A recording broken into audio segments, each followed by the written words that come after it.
Hello សួស្តីទាំងអស់គ្នាទីតាំងនេះគឺនៅឆ្នេរកោះស្មៅបងប្អូនឆ្នេរកោះស្មៅឆ្នេរផែសមុទ្រប៊ិចបងប្អូននេសាទហើយវីដេអូនេះដែរយើងចង់បញ្ជាក់នេះថ្ងៃរះមកពីក្រោយអានេះផ្ទះ VIP យើងឯងបងប្អូននេះមាន3បន្ទប់គេងមានក្រេ2និងក្រេ3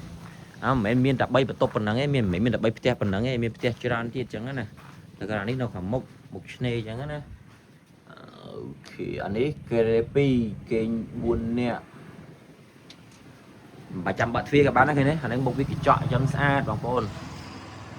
ហើយអានេះក្រេ3អាពីរនេះក្រេ3គេង6នាក់6នាក់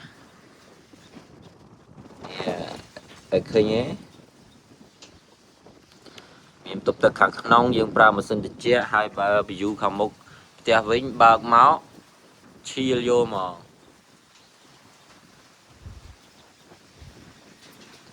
ហើយ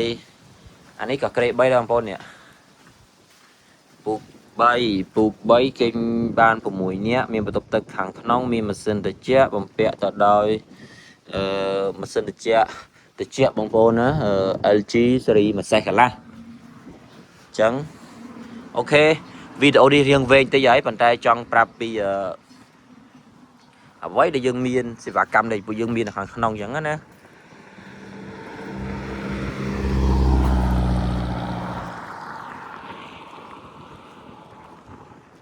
អានេះទីតាំងឆ្នេរយើងពេលយប់យើងរៀបចំតុរៀបចំកៅអីរៀបចំរឹងរៀបចំភ្លើងបងប្អូនដែលចូលចិត្តស្ទូចត្រីបងប្អូនខែនឹងគឺសម្បូរត្រីណាអាចមកស្ទូចត្រីលេងបានខែនឹងសម្បូរត្រីមានច្រើនចម្រុះមានទាំងបកងទៀតបកងទឹកសាបក៏មានដែរឥឡូវយើងមកមើលចាក់ស្ដែងនៅឆ្នេររបស់យើងបងប្អូនស្អាតឆ្នេរស្អាតណាបងប្អូនសួរថាបងអើយទឹកនឹងលេងបានអត់ទេទឹកពេលយប់ឡើងវាឡើងដល់នេះវាឡើងដល់នេះហើយដល់ពេលអញ្ចឹងបងប្អូនដែលមានកូនតូចអីហ្នឹងកុំបារម្ភដោយសារទឹកហ្នឹងវាជំរាលទៅអញ្ចឹងឯងអញ្ចឹងអាចមុជលេងបានណានេះវាជំរាលចុះអញ្ចឹងណាជំរាលទៅរហូតហ្មងណាបងប្អូនណាហើយអញ្ចឹងយើងលេងទឹកក្មេងៗលេងទឹកបានប៉ុន្តែត្រូវឲ្យម៉ាក់ប៉ានៅជួយកណ្ដោផងណាអត់អាចបលរឲ្យក្មេងលេងតែម្នាក់ឯងបានទេហើយឆ្នេរវែងតែបងប្អូនអើយ3000ម៉ែត្របងប្អូនណាលេងតោះចាក់បកាមួយឆ្អែតស្ទូចត្រីមួយហត់ដើរមកឈឺក្បាលជង្គង់ហើយងាកឡើង view ថ្ងៃលិចលើភ្នំបូកគោស្អាតណាស់បងប្អូន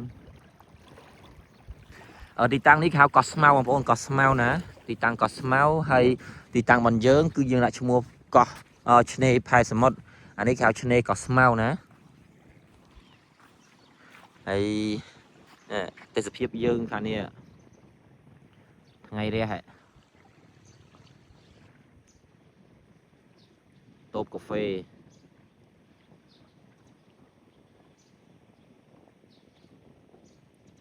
ហាឋានតូបកាហ្វេស្រាគីឡូផ្ទះស្នាក់ក្រេ1ក្រេ2ក្រេ3តម្លៃ